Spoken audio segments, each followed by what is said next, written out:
В 2021 году в Ингушетии откроется 3 новых почтовых отделения. Глава Ингушетии Махмудали Калиматов провел рабочую встречу с директором Республиканского управления федеральной почтовой связи Камбулатом Сукиевым. И вот о чем говорили.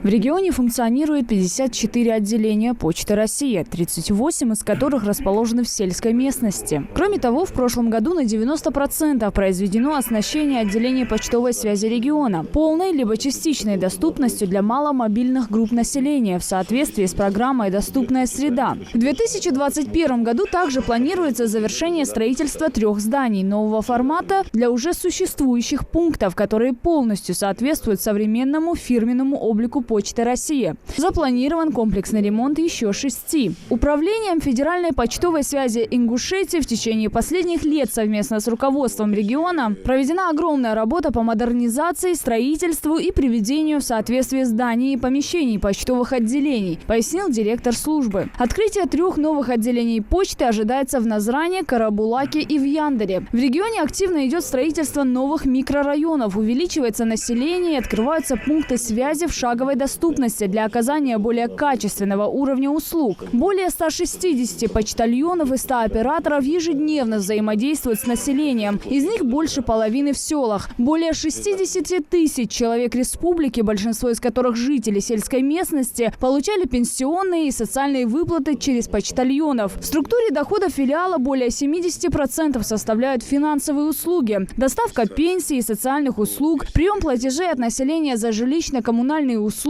прием налогов и штрафов, а также денежные переводы. Это услуги, которые также предоставляются банками, но при этом за 2020 год при выплате единовременных компенсаций и субсидий отдельным категориям граждан, получающим компенсации за услуги жилищно-коммунальные, благодаря активной работе сотрудников отделений почтовой связи было собрано платежей за газ, электроэнергию и воду на сумму более 430 миллионов рублей. Отмечается, что в целом по выполнению плановых показателей по России в 2020 году Северокавказский макрорегион вышел на 1-е место в рейтинге, а филиал Ингушетии на 2-е место среди 82 субъектов Российской Федерации.